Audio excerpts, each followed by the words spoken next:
It's so good. One thing I promised myself when I went plant-based is that I would not deny my sweet tooth. And along the way, I figured out how to make things healthy without sacrificing flavor or satisfaction. I'll show you how to make some of my favorite plant-based desserts. From a velvety chocolate tart, to an East Coast classic, to a trifle you can make to your tastes. And we'll stop by For All Ice Cream to show how they make some amazing plant-based ice cream. So it's really just to make sure that there's always an amazing choice for everyone. Now let's get to the kitchen. All of today's recipes are available on pbwithj.ca. For dessert to really tick off all the boxes, it has to be decadent. And this is one of my wife's favorites. So we're gonna start off making a nut crust. Today I'm using peanuts, but you could use pecans or walnuts or anything you wanna use. With around 1/4 cup of sugar. I like to use coconut sugar. And then we are just gonna pulse that until it's nicely combined and crumbly. You have to be careful with peanuts because they can turn into peanut butter really, really quickly, and we don't want that. So now we're going to add about 1.5 tablespoons of coconut oil, and then just a pinch of salt. And you can avoid this if you want to, but I like to put in just a little bit of chili powder, about 1/4 teaspoon. And then we are just gonna pulse that again until it's combined. So we're gonna scoop this into a tart pan. If you have one with a removable bottom, that's kind of ideal. So we just wanna press that down in so it just kind of forms the basis of a crust here. So this is looking pretty good. All the nooks and crannies seem to be filled in. Next, we're gonna make our chocolate mixture. We're gonna take about 520 grams of silken tofu or soft tofu.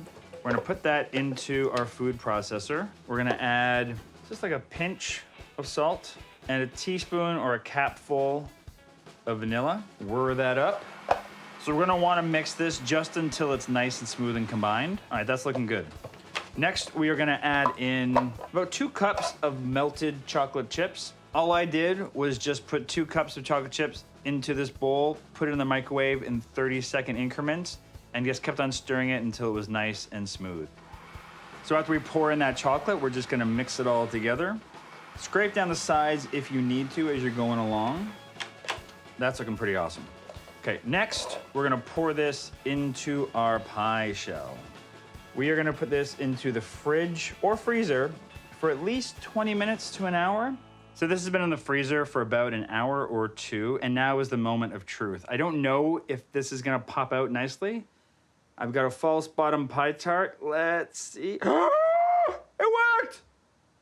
It worked! All right, so now we're gonna slice this up and see what it tastes like.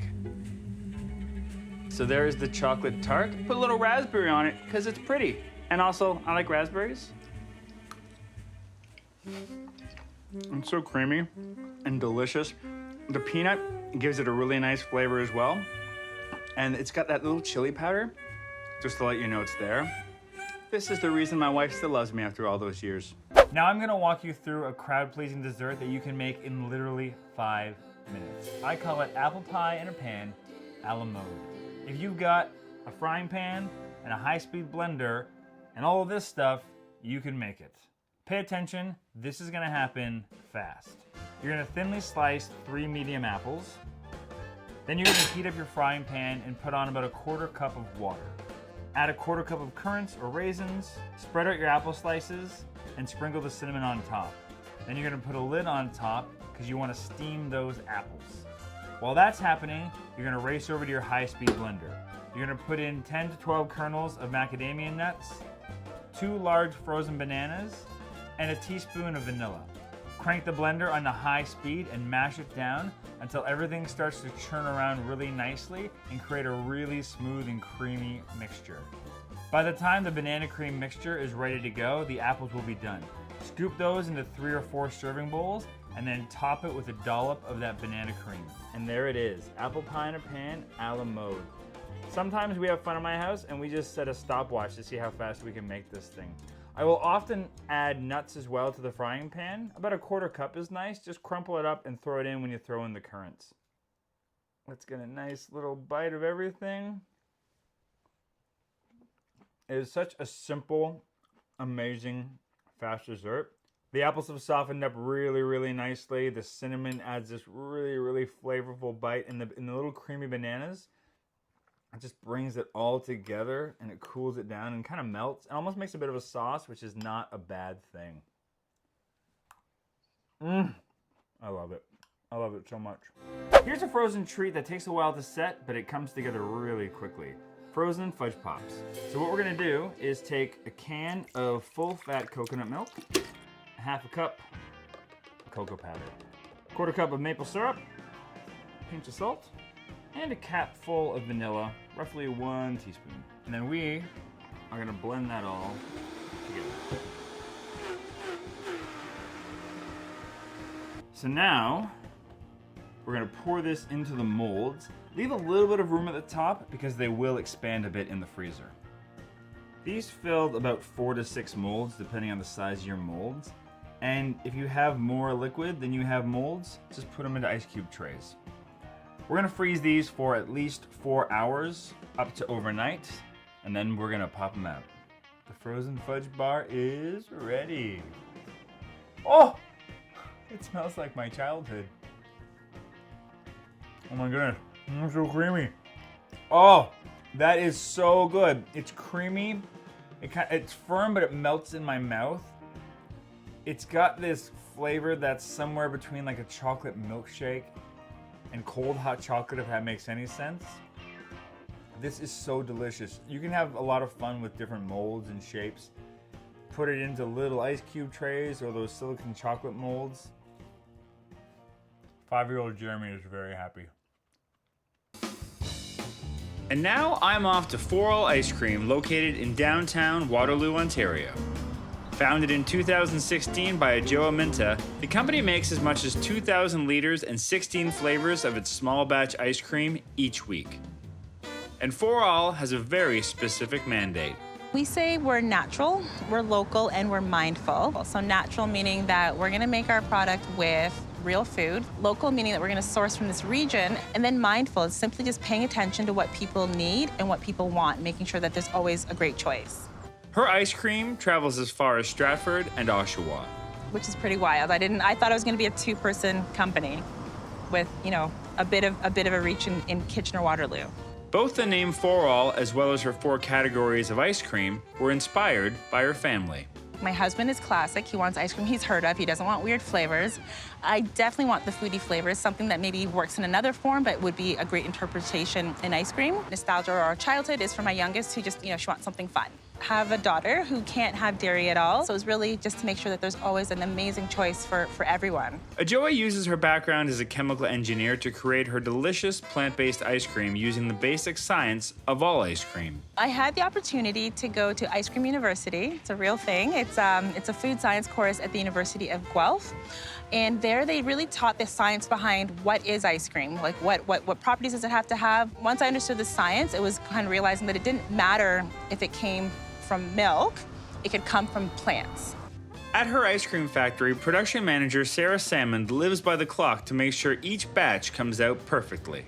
The quality control is pretty serious. We want to make sure that every single jar of ice cream tastes just like every other jar of ice cream that goes out. So if there's any issues, we taste it before it even goes in the machine and can either correct it or prep something new if that's what's needed. And as if great ice cream wasn't enough, 4 All has a kitchen led by manager Jessica Smith. I'm responsible for all of the mix-ins that go into the ice cream, as well as all of the components of our ice cream cakes. I also take care of our ice cream bars and all of the components that we sell uptown. What are we making right now? Right now we're making our house-made waffle cone batter. I start by making the flax egg, that's the binder of the dough. Warm to hot water, along with our ground flax meal. And then we use a hand blender to mix it up and then let it sit for 5 to 10 minutes until it thickens up. We use our house-made gluten-free flour blend. So we're not like milling the flour or anything, but we have different types of gluten-free flours that we bring in. And it's a house-made blend that we make ourselves. Can you say what's in it? You say there's rice flours and there's starches and xanthan gum. Making sure to set them through with my hands to make sure they're thoroughly combined. And melting down the coconut oil and adding the water to it. This is our flax eggs. Flax is that magical egg replacement most people don't. And once you know it's the trick, you can use it in everything. Oh yeah, it's the easiest cheat. You can put it in anything. Yeah, I find depending on what I'm making, I'll go between that and chia. Yeah, I know a lot of people use chia. Some people just will use like straight up starches, like cornstarch. Flax is better for baking though. I agree. Just making sure that it's smooth visually and it feels smooth as well. And also making sure that it comes together and becomes thick. This will just get transferred into buckets and then move to Uptown. It makes me very proud to work at a place like For All because I'm plant-based myself. All this has made me desperate to try some of these products myself. And I'm gonna go with the biggest thing on their menu, the ice cream taco.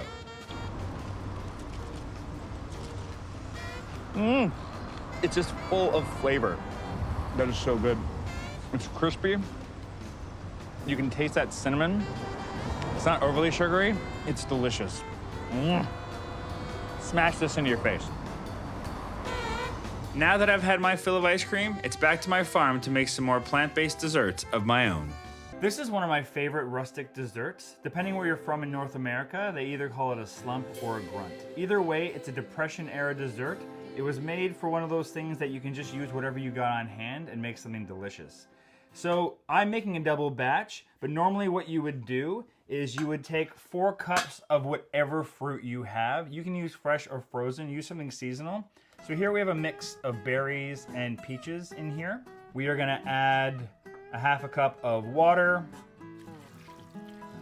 fruit juice of your choice, whatever you've got. Something with a little bit of citric isn't a bad idea.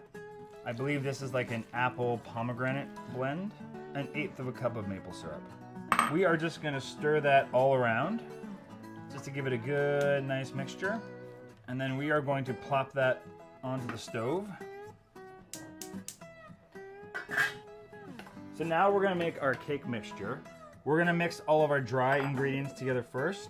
We have a cup of flour. I'm using whole wheat. You could use white flour here. You could use gluten-free 1-to-1 if you have gluten issues. We're gonna add a teaspoon of baking soda, 2 teaspoons of baking powder, teaspoon of cinnamon, a dash of salt, 1/4 cup of granulated sugar. I'm using coconut sugar.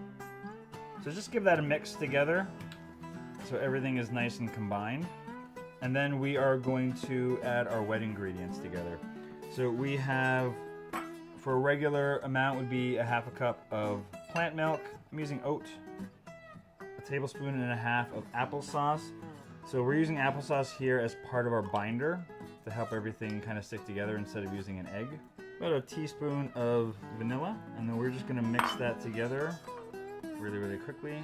And then we will pour it into our dry mixture. And then we're just gonna mix that all together until we don't see any of that dry mixture. We don't wanna overmix this because we don't wanna work that batter. We want it to keep it light and floofy. And if you overmix batter, it'll start to get dense, and we don't want that at all. And the last little touch I like to put in is a magical baking tip, zest. If you have oranges, limes, lemons, any kind of citrus, just grate the zest off and add a teaspoon to 2 teaspoons into the batter. It will infuse so much brightness to the flavor. Just adds this nice, wonderful pop.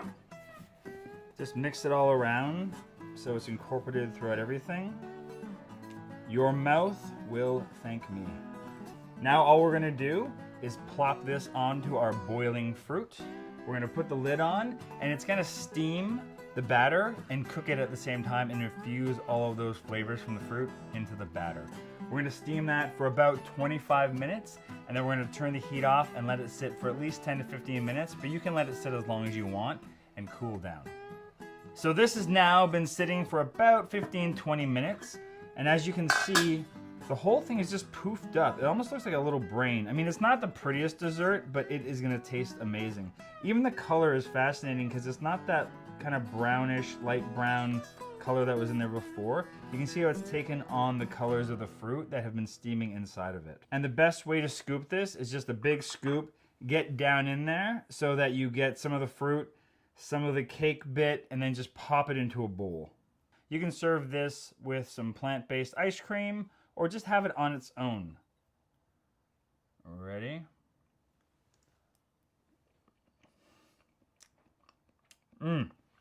It's so soft and delicate, it just kind of falls apart in your mouth. That orange really, really pops. There's a lot of subtle little flavors going on in here that all meld together into just a really delicious experience. Again, use whatever fruit you have on hand. Mix it up every time. Change up the spices if you want. I love it so much. Plant-based desserts are a mystery to a lot of people, and puddings are really no different. But I'm gonna show you how to make one that you could use on top of a parfait or just eating on its own. The one we're making today is a spicy ginger pudding, but you can modify the ingredients. Instead of using some of the spices I've got, you can put in cocoa powder, experiment, and play around.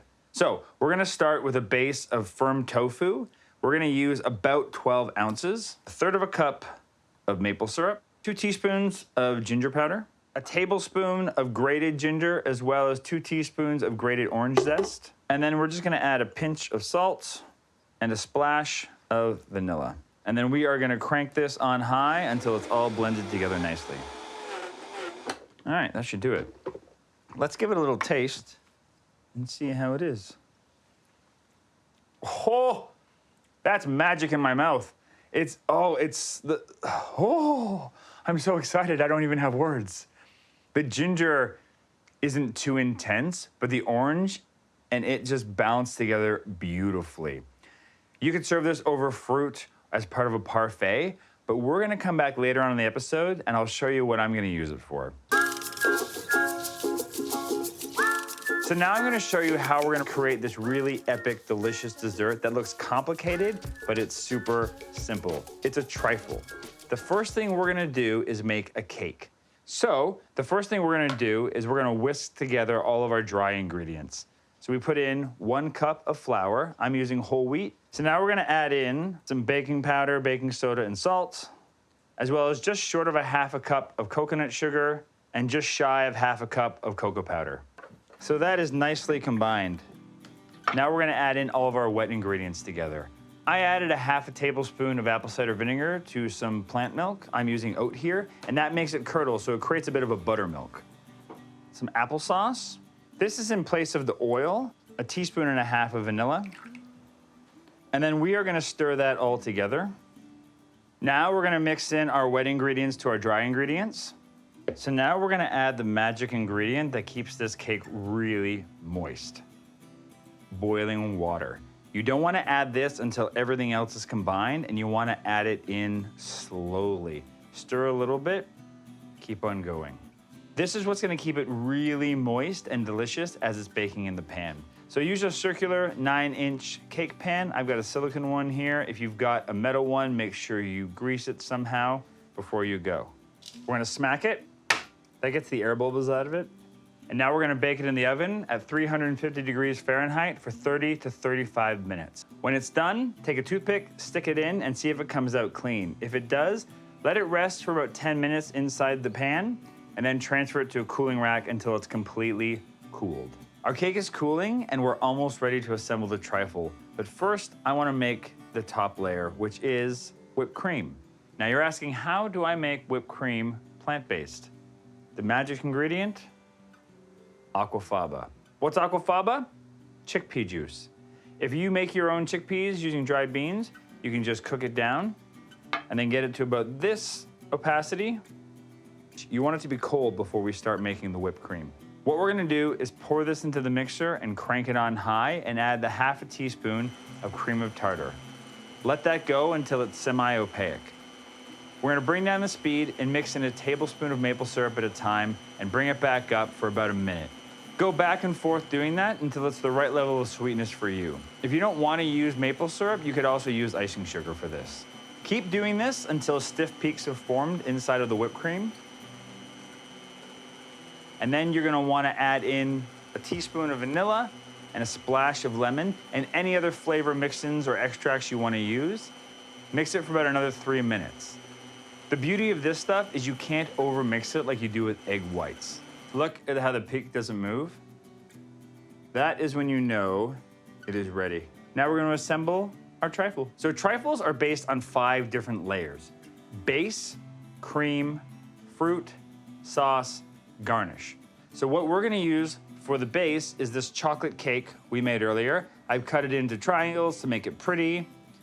On top of that, we're gonna lay that ginger cream we made earlier in the episode. Then we're gonna put on some mango that I roasted. On top of that, we are gonna add the Aquafaba whipped cream we just made, and then we're gonna top it with some toasted coconut. It's gorgeous. It's all about that layering. You can see all the different layers from the outside of the dish. You got your base, you got your cream, your fruit, your sauce on top, and your wonderful, wonderful coconut garnish. This thing is way too pretty for me to have by myself. This is the kind of dish you want to share. Grab a spoon.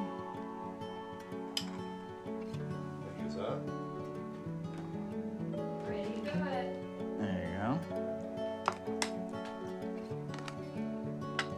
go. It's so good. It was pretty, now it's a mess, but that's okay. Fruit just has to taste good. If it looks good, that's a bonus. Eating plant-based doesn't mean just having to eat greens and vegetables. As we've seen today, it's easy to make decadent desserts and still be healthy. For these recipes and more, go to pbwithj.ca.